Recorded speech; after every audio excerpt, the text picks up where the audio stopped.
கவிஞர் மகுடபதியினுடைய கைநாட்டு கடவுள் கவிதை நூலை அறிமுகம் செய்து பேசக்கூடிய நல்ல வாய்ப்பளித்த பொள்ளாச்சி இலக்கிய வட்ட நண்பர்களுக்கும் கவிஞர் மகுடபதி அவர்களுக்கும் என்னுடைய முதற்க நன்றியை தெரிவித்துக் கொள்கிறேன். முன்னதாக இந்த ரொம்ப அழகான பாட்டு, ரொம்ப நல்லா பண்ணீங்க. அதே மாதிரி ஒரு பொண்ணு திருக்குறள் சொல்லிட்டு இருக்கும்போது கட்ட கட்ட கட்ட கடன்னு சொல்லுதேன்னு ரொம்ப வியந்து போய் மகிழ்ச்சியாகவும் வியந்து போய் நான் பார்த்துட்டு இருந்தேன். அது பேசி முடித்த உடனே அம்சப்பிரியா சொன்னார், அந்த பொண்ணுக்கு தமிழ் தெரியாது, கேட்டு கேட்டு தான் அது பழகியிருக்கு அப்படிங்கிறது.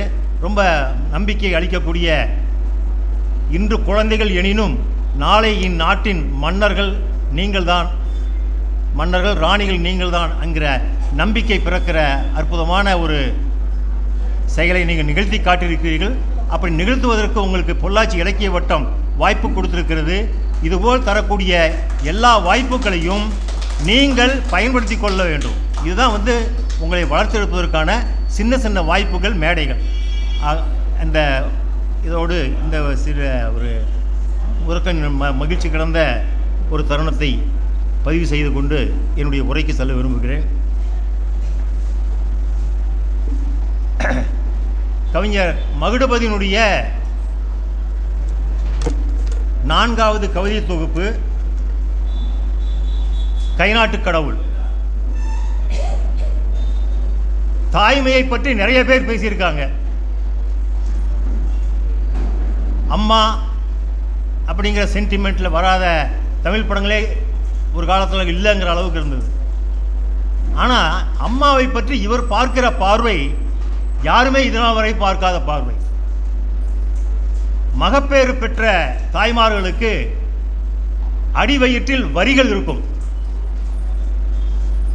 அடிவயிற்றில் வரிகள் இருக்கும். இது எல்லாருக்குமே தெரிஞ்ச விஷயம். இதை நம்மளாம் பார்த்துருக்கோம், எல்லாருக்குமே தெரியும். ஆனால் மகுடபதி அதை யோசனை பண்ண மாதிரி யாருமே பண்ணலதுங்கிறது தான் ரொம்ப ஆச்சரியமான விஷயம். எப்படின்னு கேட்டிங்கன்னா, அந்த வரிகள் சில பேருக்கு அது அழகை குலைப்பது போன்ற ஒரு தோற்றம் இருந்தாலும் கூட, அல்லது எண்ணம் இருந்தாலும் கூட, அது அந்த வரிகளை பற்றி அவர் சொல்லக்கூடிய விஷயங்கள்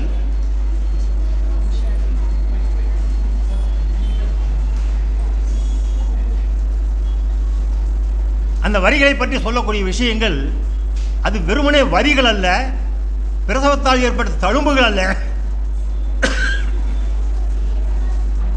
பிரசவத்தால் ஏற்பட்ட தழும்புகள் அல்ல,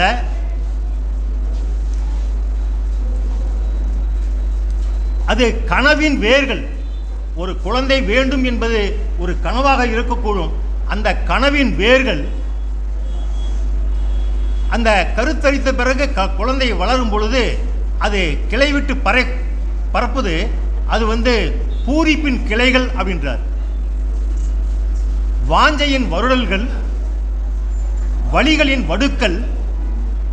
அந்த குழந்தை உள்ள வளர வளர வளர பெரிதாவதால் சுமையின் விரிவு, தாய்மையின் உயர்வு. காலம் கனிவோடு எழுதி வைக்கிறது கருத்தரித்த அடிமடியில் வரி வரியாய். காலம் வரி வரியாய் கருத்தரித்த அடிமடியில் எழுதி வைக்கிறது அந்த வரிகளை.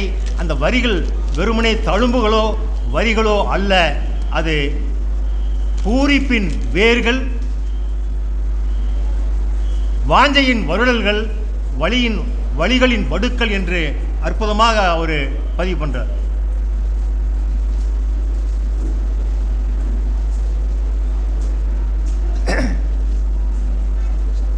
நம்ம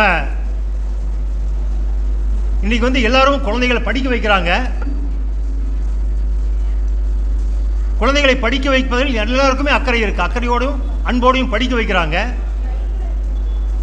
அதில் நடுத்தர வர்க்கம் குழந்தைகளை ஆர்வத்தோடு படிக்க வைப்பதில் பெரிய அதிசயம் இல்லை, அது இயல்பாக எடுக்கக்கூடிய விஷயம். ஆனால் கல்வி அறிவு இல்லாத பெற்றோர்கள் குழந்தைகளை படிக்க வைக்க காட்டுகின்ற ஆர்வம் நம்மை மெய்சிலிருக்க வைக்கிறது. நிறைய படிக்காத பெற்றோர்கள், விளிம்பு நிலையில் இருக்கக்கூடிய பெற்றோர்கள் சொல்லக்கூடிய ஒரு சொல்லாடலை நம்ம பல பேர் கேட்டிருப்போம். என்னன்னா, நான் தான் படிக்கலை, பையனாவது 4 எழுத்து படிச்சுக்கிட்டோம் அப்படிங்கிற. ஏனென்றால் நடுத்தர வர்க்கத்தினருக்கு படிப்பின் மகத்துவம் தெரியும். படிக்காத கை நாட்டுக்காரர்களுக்குத்தான் படிப்பு இல்லை என்றால் எவ்வளவு பெரிய இழப்பு என்பது அவர்கள் அனுபவத்தில் தெரியும். அப்படி ஒரு கை நாட்டுக்காரரான ஒரு அப்பா தன்னுடைய மகனை படிக்க வைத்து அந்த மகன் நெகிழ்ந்து போய் அந்த பதிவு பண்ணக்கூடியது மாதிரி ஒரு சிறிய கவிதை. அவர்தான் என்னை படைத்தார், அவர்தான் என்னை படைத்தார், வழிபாடெல்லாம் நான் செய்யலை, நான் ஒன்றும் அவர் வழிபடலை, இருந்தாலும் விழிகளுக்குள் காத்தார், என்னை விழிகளில் வைத்து காத்தார். மட்டுமல்ல, கல்வி வரம் அளித்து நல்ல வாழ்வளித்தார். கை நாட்டு கடவுள் என் அப்பா. கை நாட்டு கடவுள் அப்படின்னு சொல்லக்கூடிய அந்த அற்புதமான ஒரு செய்தி. கை நாட்டு பேர்வழி அல்ல, படிப்பறிவு இல்லாத பாமரன் அல்ல, கை நாட்டு கடவுள் அப்படின்றாரு. அந்த உணர்வுடைய மட்டம், தான் படிக்காவிட்டாலும் தன் மகன் படித்து நல்ல நிலைக்கு வர வேண்டும் என்கிற உணர்வோடு அவர் எவ்வளவு கஷ்டப்பட்டிருப்பாருங்கிறதுலாம் நமக்கு தெரியும். ஏனென்றால் இந்த பையன் வழிபடாதவன் தான் இருந்தாலும் கூட அவர் விழிகளில் வைத்து கல்வி வரமளித்து நல்ல வாழ்வு கொடுத்திருக்கார் என்றாலும் கூட அப்படிப்பட்ட நன்றியை மறவாமல் அந்த மகன் அந்த தந்தையை பாராட்டுகிற அந்த செயல், கை நாட்டு கடவுள் என்ற சொன்ன அந்த ஒரு செயல், அந்த ரொம்ப நெகிழ்ச்சியான ஒரு கவிதை இது. அந்த கை நாட்டு கடவுள் அப்படிங்கிற சொற்றொடர் எனக்கு ரொம்ப ரொம்ப பிடிச்ச சொற்றொடர். கை நாட்டுங்கிறது நமக்கு தெரியும், கடவுளுங்கிற சொல் தெரியும், ரெண்டுமே தெரிஞ்ச சொற்கள் தான். ஆனால் கை நாட்டு கடவுளுங்கிற சொற்சேர்க்கை என்ன ஒரு அழகான ஒரு சொல்லா இருக்கு பாருங்களேன். கை நாட்டு கடவுள் அப்படின்னா படிக்காதவன், ஆனால் எனக்கு கடவுளுக்கு நிகரானவன். எப்படி கடவுளுக்கு நிகரானவன் அப்படிங்கிறால அந்த உணர்வுகள் இந்த 4 வரியில் கவிதை வந்து வெளிப்படுது. ரொம்ப அற்புதமான கவிதை. அப்புறம் நம்ம மீன்கள் பார்க்குறோம், குளங்களில், ஆறுகள், ஏரிகள் எல்லாம் நம்ம மீன்கள் பார்க்குறோம், சந்தோஷமாக நீந்திட்டு போகிற மாதிரி இருக்குது. நம்ம வீட்டில் இருக்க தொட்டிலும் கூட பார்க்குறோம், மீன்கள் பார்க்குறோம். நம்ம பார்க்குற ஒரு மீன்கள் நீந்து போகிறத பார்க்குறோம். ஆனால் அதை வேறு ஒரு ஆங்கிளில் ஒரு பார்த்துருக்காரு. என்னன்னா, நமக்கு பார்க்குறதுக்கு அது உல்லாசமாக நீரில் நீந்துற மாதிரி தெரியுது. ஆனால் உண்மையில் என்ன நடக்குது? மீன் நீந்திட்டு போகுது அடியில் தண்ணிக்குள்ளே. அப்படி மேலே கொஞ்சம் அப்படி பார்க்கும்போது மேலே ஒரு பறவையின் கூரிய அழகு காத்துட்ருக்கு. மேலே ஒரு பறவையின் கூரிய அழகு காத்துட்ருக்குது. அது என்னன்னு இது உணர்ந்துக்கிட்டு அதை தவிர்த்து கொண்டு இப்படி போகுது. அங்கே ஒரு தூண்டில் டக்குன்னு வந்து ஒழுகுது. அதில் முன்னில பார்த்தா ருசியான உணவு அதில் பொதியப்பட்டிருக்கு. அந்த மீன் பசி தான், பயங்கரமான பசி இருந்தாலும் கூட அந்த ஆபத்தை விலக்கி கொண்டு இந்த பக்கம் திரும்பி போகும்போது அங்கே ஒரு வீச்சு வலை அப்படியே நெருக்கிக்கிட்டு வருது. வாழும் மீன்களிடம் இருக்கிறது எல்லாருக்குமான எதிர்நீச்சல், வாழும் மீன்களிடம் இருக்கிறது எல்லாருக்குமான எதிர்நீச்சல் என்று மீன்களிடம் இருந்தும் கூட மனிதர்கள் எதிர்நீச்சலுக்கான பாடத்தை கற்றுக்கொள்ள வேண்டிய அவசியமும் தேவையும் இருக்கிறது என்கிற ஒரு நுட்பமான செய்தியை அந்த மீன்களை வைத்துக்கொண்டு வாழும் மீன்களிடம் இருக்கிறது எல்லோருக்குமான எதிர்நீச்சல். எதிர்நீச்சல் போட்டால் தான் வாழ்க்கை. யாரோ ஒருத்தர் சொன்னாங்க, சாகிறதுக்கு தைரியம் வேணும்னு. உடனே பதில் சொல்லுவா அது அந்த கேரக்டர், வாழ்வதற்கும் தைரியம் வேண்டும். சாவதற்கு எவ்வளோ தைரியம் வேணுமோ அதை விட கூடுதல் தைரியமாக வாழ்வதற்கு வேண்டும். காரணம் என்னவென்றால் நம்முடைய வாழ்க்கையில் அவ்வளவு சோதனைகளையும் வேதனைகளையும் நாம் சந்தித்து கொண்டிருக்கிறோம் என்பதுதான். அப்படிப்பட்ட எதிர்நீச்சல் போட்டு வாழக்கூடிய உத்வேகத்தை தரக்கூடிய ஒரு அகிரணி பொருளாக அல்லது ஐந்தறிவு பெற்ற பொருளாக இருக்கக்கூடிய மீனை வைத்து இந்த அற்புதமான ஒரு கவிதையை சொல்லியிருக்கிறார். அப்புறம் இந்த அரங்கத்தில் எத்தனை பேர் வாடகை வீட்டில் குடியிருக்கிறவங்கன்னு எனக்கு தெரியாது. வாடகை வீட்டில் குடியிருக்கிறவங்கெல்லாம் கொஞ்சம் கை தூக்குங்கன்னு சொல்லி நான் உங்களை சிறுமைப்படுத்த விரும்பலை. ஏன்னா அது ஒரு பெரிய ஒரு அவமானகரமான அல்லது துன்பகரமான செயல். வாடகைக்கு குடியிருந்தோம்னா நம்ம அந்த வீட்டுக்காரனுக்கு அடிமை மாதிரி, அவன் வந்து ஒரு ரேடார் மாதிரி கண்காணிச்சிட்டே இருப்பான். அப்படியே சாயந்தரம் வருவான். நம்ம வீட்டிலேருந்து ஏதாவது ரொம்ப சந்தோஷமாக சிரிச்சா அவனுக்கு வயிறு எரியும். என்ன சந்தோஷமாக சிரிச்சிட்டு இருக்காங்க. எப்படி இருக்கணும்னா, வாடகை வீட்டில் குடியிருக்கிறவங்க சத்தமின்றி சிரித்து, உனக்கு சந்தோஷம் இருந்தால் கூட அடக்கி தான் வாசிக்கணும். சத்தமின்றி சிரித்து குதூகலத்தை குறைச்சிக்கணும். தேவையற்ற விளக்குகளை அணைத்து, விளக்குகள் வந்து நீங்கள் பாட்டு இஷ்டத்துக்கு போட முடியாது. ஒன்று அவன் என்ன சாயந்தரம் 7:30 மணிக்கு என்ன சிட் அவுட் லைட் எரிஞ்சிட்டு இருந்தது அப்படிமா. ஏங்க நான் தான் சப்மீட்டர் தான் வச்சுருக்கேன், எரிஞ்சால் எரிஞ்சிட்டு போகுது, நான் தான் பணம் கட்டுறேன் அப்படின்னா, சப்மீட்டர் நீ வச்சுருப்ப, இது கன்சம்ஷன் ஜாஸ்தி ஆச்சுன்னா ரேட்டு ஜாஸ்தி ஆகும்ல, ஸ்லாப் ஜாஸ்தி ஆகும்ல, அது எனக்கும் தானே வரும், அதெல்லாம் நீங்கள் ஆஃப் பண்ணிடுங்க அப்படின்மா. அவன் வீட்டுக்காரர் சொல்லுவதற்கு நாம் எதிர்வினை சொல்வதற்கு ஒன்றுமே கிடையாது. ஆகவே தேவையற்ற விளக்குகளை அணைத்து விட வேண்டும். நீரை சிக்கனமாக செலவு செய்யணும். காரணம் என்னன்னா, ஓவர்ஹெட் டேங்க்லேருந்து நீர் நிரப்புவதற்கான சுவிட்ச் வந்து அவங்ககிட்ட தான் இருக்கணும். தீர்ந்து போச்சுன்னா அவங்ககிட்ட தான் போய் கேட்கணும். சரி, அதெல்லாம் போகுது. யாராவது உறவினர்கள் வந்தாங்கன்னா 2 நாள் தங்கிட்டு போங்கன்னு சொல்ல மனசு இருக்கும். ஆனால் சொன்ன வீட்டுக்காரனுக்கு பிடிக்காது. யாராவது உறவுமுறை வந்தால் நீங்கள் யாரையும் தங்க வைக்காதீங்க, உடனே அனுப்பிடுங்க அப்படின்னு வெளிப்படையாகவே சொல்லுவாங்க. உறவுகளை கொண்டாடி தங்க வைக்க மனம் இருந்தும் சொல்ல வார்த்தைகளின்றி வாழ்கிறது வாடகை வீட்டு வாழ்க்கை அப்படின்னு சொல்லிட்டு, வாடகை வீட்டில் வாழ்கிற அந்த வாழ்க்கையினுடைய அவலத்தை ரொம்ப அற்புதமாக ஒரு கவிதை சொல்லியிருப்பார். அப்புறம் ஒரு கவிதை சொல்கிறாரு, இப்போ நம்ம எங்கே பார்த்தாலும் ஆண் பெண் சமத்துவம் சொல்கிறோம். ஆண்கள் பெண்கள் அப்படிங்கிற ஒரு உடற்கூறு ரீதியான சில வேறுபாடுகள் இருந்தாலும் கூட, ஆண் செய்கிற வேலை பெண் செய்கிற வேலைன்னு பாரம்பரியமாக சில விஷயங்கள் இருக்குது.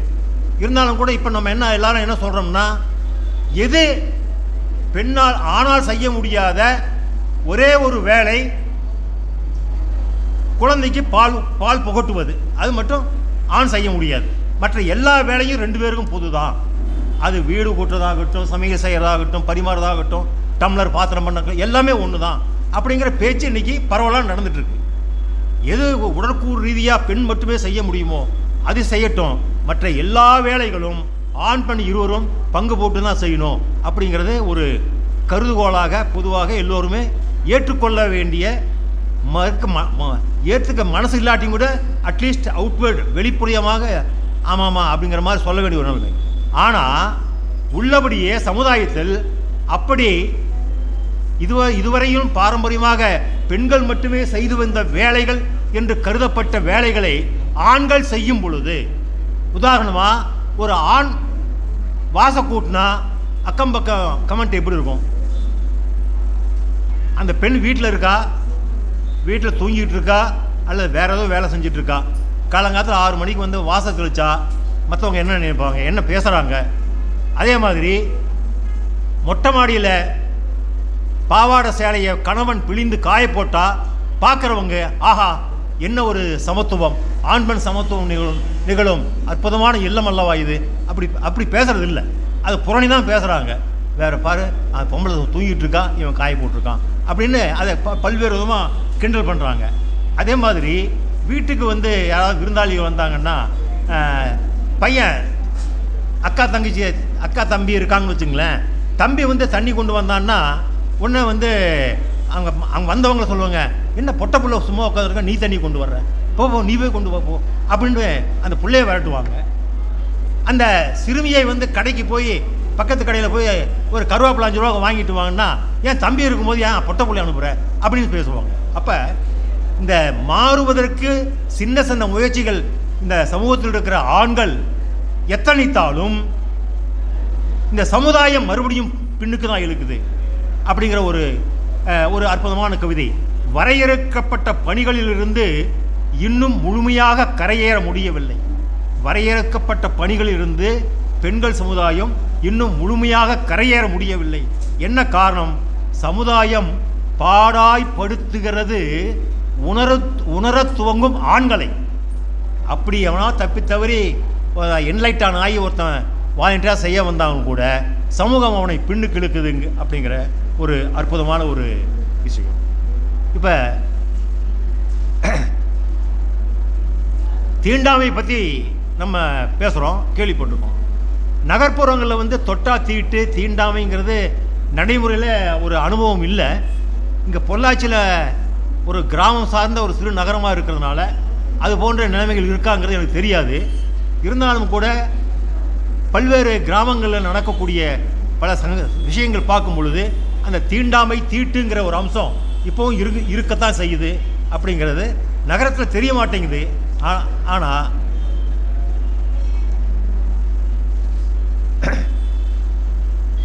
அப்போ ஒரு கவிதை சொல்கிறாரு, நாங்கள் பாடுபட்டு உற்பத்தி செய்கிற விளைபொருட்கள் உங்களுக்கு இனிக்கிறது, எங்கள் வியர்வை இனிக்கிறது, விரல்கள் கசக்கிறது. வியர்வை இனிக்கிறது, விரல்கள் கசக்கிறது. எழுதி வைத்த சதிகளை, இதெல்லாம் எப்பவுமே பன்னெடுங்காலமாக இருக்கிறது தான். எழுதி வைத்த சதிகளை விதி என்கிறீர்கள், உன் விதி அதுன்னு சொல்றீங்க. உடைத்து காட்டிய மதியை, அதெல்லாம் இல்லை சமதர்மம் தான், எல்லாரும் சமம்தான் அப்படின்னு ஒரு இயக்கம் முன்னெடுத்து கொள்கைகள் பறக்கும் பொழுது உடைத்து காட்டிய மதியை நாத்திகம் என்கிறீர்கள். புராணங்கள் வரலாறு ஆகும் பொழுது மூத்திரம் தீர்த்தமாவது வியப்பில்லை தானே. நம்ம புராணங்கள் வரலாறான காட்சியை நம்ம கண்முன்னால் பார்த்தோம். அப்படி புராணங்கள் வரலாறு என்று புனைவு வைத்து அந்த வரலாறு என்கிற கற்பித்தின் அடிப்படையில் இயக்கங்கள் நடைபெற்று அதற்கு நீதிமன்றங்கள் கூட அங்கீகாரம் கொடுத்த அவலமான காட்சிகள்லாம் பார்த்துட்டு தான் இருக்கோம். அப்படிப்பட்ட நிலைமைகள் இருக்கு. விநாயகர் சதுர்த்தி கொண்டாடுறோம். ஒரு காலத்தில் விநாயகர் சதுர்த்தியில் நம்ம கொண்டாடும் பொழுது வீட்டளவில் சாணியை வச்சு பிள்ளையார்னு வச்சு கொண்டாடுவோம், அல்லது வேறு சந்தனம் மாதிரி ஒரு பிள்ளையார் வச்சு கொண்டாடுவோம். இன்றைக்கி பெரிய பெரிய பிள்ளையார், பிளாஸ்டர் ஆஃப் பாரிஸ் பிள்ளையார்லாம் வந்தாச்சு. அடுத்த நாள் கடலில் போய் கரைக்கும் பொழுது அந்த பிள்ளையார் படுற பாடு எல்லாருமே பார்த்துருப்பீங்க. கிரம்பம் வச்சு அறுக்கிறான், போட்டு சுற்றியில் போட்டு உடைக்கிறான். பார்த்தா அங்கே அந்த கடற்கரை முழுக்க அல்லது அந்த நீர்நிலை கரைகள் ஓரம் பூரா கடவுள்கள் உருவங்கள் சின்ன பின்னமாக சிதைக்கப்பட்டிருக்கு. அதை கொஞ்சம் சிறுமிகள், இது போன்ற சிறுமிகள் பார்க்குறாங்க. கடல் பார்க்க சென்ற குழந்தைகள் கரை பார்த்ததும் உச்சு கொட்டி பேசுகிறார்கள் பாவம் கடவுள்கள் என்று. கடல் பார்க்க சென்ற குழந்தைகள் கரை பார்த்ததும் உச்சு கொட்டி பேசிக்கொள்கிறார்கள் பாவம் கடவுள்கள் என்று. கடவுள்கள் தான் கடவுள்களுக்காக அனுதாபப்பட முடியும். குழந்தைகள் என்கின்ற கடவுள்கள் தான் கடவுளுக்காக இறக்கப்பட முடியும் என்கிற இது போன்ற பல கவிதைகள். மகுடபதியினுடைய சிறப்பை என்னன்னு கேட்டிங்கன்னா, அவர் எல்லாரும் கண்ட காட்சிகளை அனுபவங்களை கவிதை ஆக்குவார்கள். அவர் அந்த காட்சியே கவிதையாகும். நான் கூட பல சந்தர்ப்பங்கள் யோசனை பண்ணது உண்டு. இவருக்கு இருக்கிறது கண்களா கவிதை கேமராவா அப்படிங்கிற ஒரு வியப்பு எனக்கு ஏற்பது உண்டு.